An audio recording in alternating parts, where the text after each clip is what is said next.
In the 1980s, when crack cocaine was destroying American cities, three young men dominated the Harlem drug trade. Their names were Rich Porter, A.Z., and Alpo Martinez. They lived like kings, drove luxury cars, wore expensive jewelry, and seemed untouchable. Their story would inspire the movie Paid in Full. But behind the glamour was betrayal, murder, and bloodshed. This is the story of Alpo Martinez, the man who had everything, killed his best friends, became a government informant, and was ultimately shot dead in the streets he once ruled. Alberto Geddis Martinez was born on June 8, 1966, in East Harlem, New York City. He grew up in the projects, surrounded by poverty, drugs, and violence. But young Alpo was different. He was charismatic, ambitious, and fearless. While other kids played basketball, Alpo was watching the drug dealers, studying how they moved, how they made money, how they commanded respect. He wanted that life. By his early teens in the late 1970s, Alpo was already dealing drugs. He started small, selling marijuana and pills in his neighborhood. But Alpo had natural business instincts. He understood customer service, he knew how to build loyalty, and, most importantly, he wasn't afraid of anyone. When competitors tried to muscle him out, Alpo fought back violently. His reputation as someone not to be crossed grew quickly. In the early 1980s, crack cocaine hit New York City like a hurricane. This cheap, highly addictive drug created unprecedented demand and unprecedented profits. A generation of young dealers became millionaires overnight, and Alpo Martinez was perfectly positioned to capitalize on it. He was young, hungry, connected, and ruthless. By his late teens, Alpo was moving serious weight in Harlem, but Alpo didn't operate alone. He formed a crew with two other rising dealers, Rich Porter and Ozzy Faison, known as A.Z. Together, they dominated the Harlem drug trade throughout the mid-1980s. Rich was the flashy one, the guy everyone wanted to be. A.Z. was the businessman, calculating and smart. And Alpo was the enforcer, the one willing to do whatever it took to protect their operation and expand their territory. The money was staggering. At the height of their operation, they were moving kilos of cocaine and making hundreds of thousands of dollars every week. Alpo lived like a rap star before rap stars even existed. He drove Mercedes-Benzes and BMWs, wore expensive jewelry, and threw parties where champagne flowed all night. In Harlem, Alpo Martinez was royalty. Kids wanted to be him. Women wanted to be with him. He was living the American dream, just through illegal means. But the crack trade was violent. Territory disputes were settled with guns. Rival dealers were eliminated. Witnesses were intimidated. And the body count kept rising. Alpo participated in this violence willingly. He was suspected in multiple murders during this period, though he was careful enough to avoid arrest. In the streets, his reputation as a killer made people fear and respect him. His relationship with Rich Porter was particularly close. They were more than business partners. They were friends, brothers. Rich's younger brother was kidnapped in 1989, and Rich desperately tried to pay the ransom. But the kidnappers killed the boy anyway. Rich was devastated, and Alpo stood by him. To outsiders, their bond seemed unbreakable. But underneath, jealousy and paranoia were growing. In January 1990, everything changed. Rich Porter was found shot to death. He had been killed execution style, shot multiple times. The Harlem streets immediately started buzzing with rumors. Who killed Rich? Why? The theories ranged from rival dealers to internal betrayal. But the truth wouldn't come out for years. And when it did, it would shock everyone. After Rich's death, Alpo continued operating. He expanded his territory beyond Harlem, moving operations to Washington, D.C., where the crack epidemic was even more intense. In D.C., Alpo built a new empire. He connected with local dealers, established distribution networks, and once again became one of the biggest players in the game. The money kept flowing, and Alpo kept living large. But the federal government was watching. The DEA, FBI, and local police had been building cases against major drug traffickers. The crack epidemic had become a national crisis, and there was enormous political pressure to take down the kingpins. Alpo Martinez was near the top of their target list. They had surveillance, they had wiretaps, and they had informants providing information about his operation. In 1991, Alpo Martinez was arrested in Washington, D.C. on federal drug trafficking charges. The evidence against him was overwhelming. Kilos of cocaine, millions of dollars in drug proceeds, witness testimony from his own organization. Alpo was facing life in prison without parole. For someone who had lived as freely and lavishly as Alpo, the prospect of dying in a federal penitentiary was unbearable. Federal prosecutors approached Alpo with an offer: cooperate, provide testimony against other major dealers, admit to murders you've committed, and we'll reduce your sentence. You'll go into witness protection. You'll get a new identity. You'll eventually walk free. Or stay silent, go to trial, and spend the rest of your life in prison. Alpo made his choice. He decided to cooperate. And when Alpo Martinez started talking, he didn't just provide information.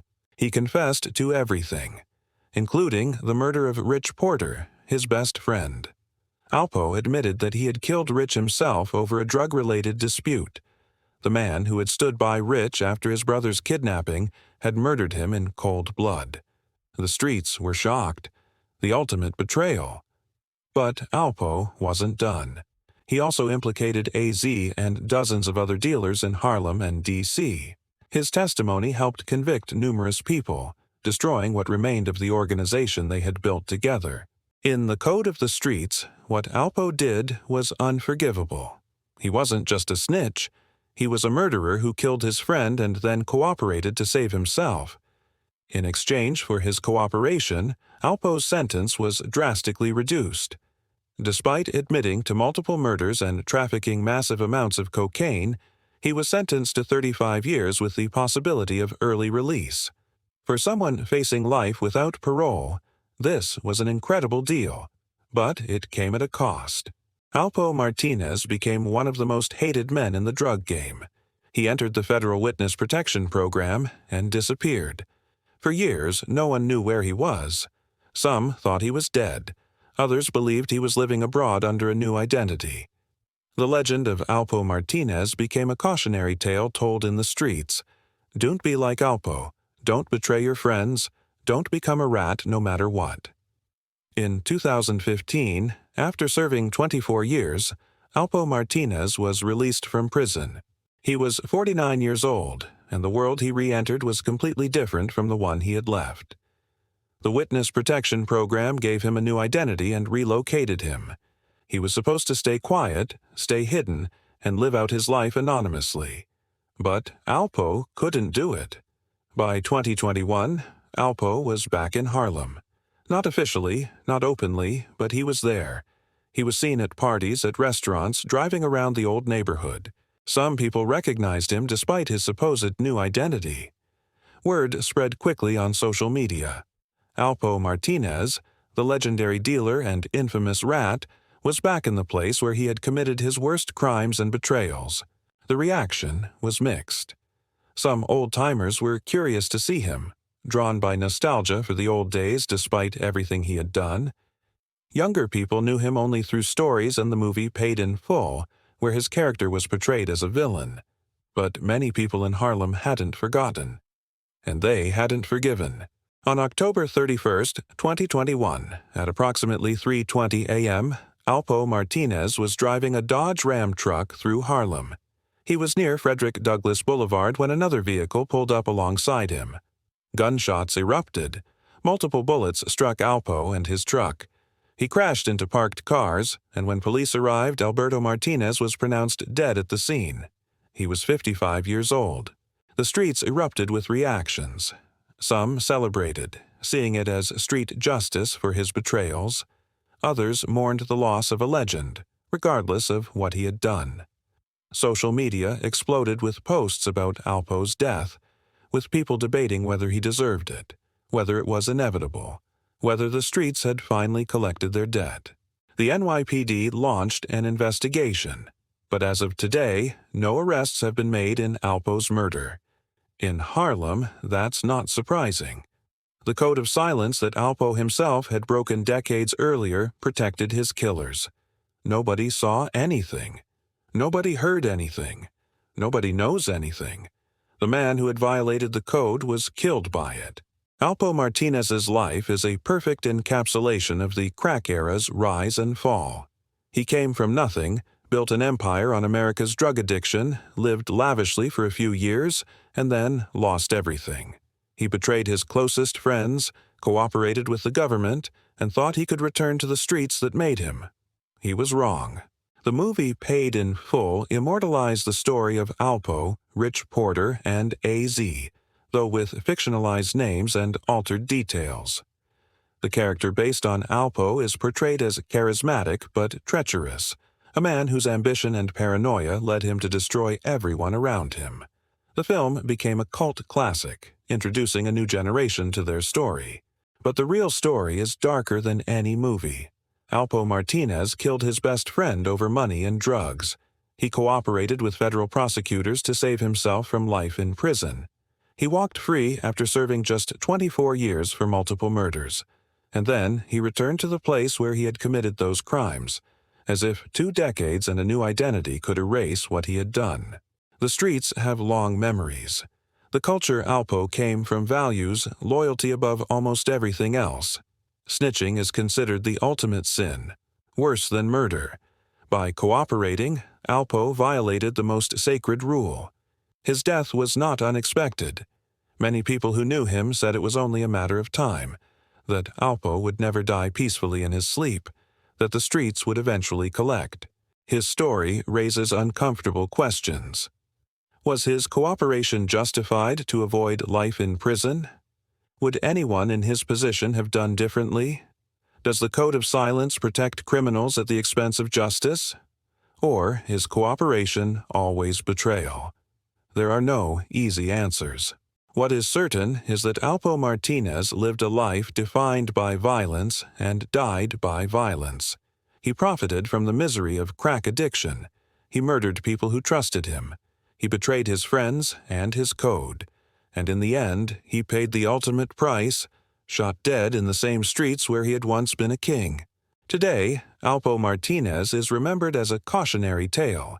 His name is synonymous with betrayal in hip-hop culture and street literature. Rappers reference him as the ultimate example of someone not to emulate. Young dealers are told, don't be like Alpo, don't betray your people, don't come back to where you committed your crimes. The streets don't forget. Rich Porter's family still mourns his loss over 30 years later. They know Alpo was responsible, but seeing him walk free after just 24 years added insult to injury. When Alpo was killed, some family members expressed relief that justice, even if delayed, had finally been served. A.Z., the third member of their crew, survived the era. He was shot multiple times in the late 1980s, nearly died, but pulled through. He eventually left the drug game and rebuilt his life. He speaks publicly about that era, about the mistakes they made, about the price of the lifestyle. He was consulted for the Paid in Full movie and has become an elder statesman of sorts, warning young people away from the life that nearly killed him and did kill so many others. Alpo Martinez was born in the projects, rose to become a drug kingpin, lived like royalty, murdered his best friend, became a federal informant, served time, got released, and was murdered in the streets. His story is the American dream twisted into a nightmare. It's about loyalty and betrayal, wealth and violence, freedom and imprisonment, life and death. The crack epidemic that made Alpo rich destroyed countless lives. Communities were devastated. Families were torn apart. An entire generation was impacted by the violence and addiction that dealers like Alpo profited from. His legacy isn't just personal betrayal. It's the broader destruction caused by the drug trade he participated in and helped expand. On Halloween night 2021, Alpo Martinez took his last breath in a Harlem street. Shot multiple times, his truck crashed, his life over. The man who had once ruled those streets died on them. The legendary dealer who became an infamous rat was silenced forever. The streets had spoken, and their verdict was final. Alberto Alpo Martinez was killed on October 31, 2021, in Harlem, New York, at age 55. His murder remains unsolved. He is remembered as one of the most notorious drug dealers of the 1980s and one of the most hated informants in street culture.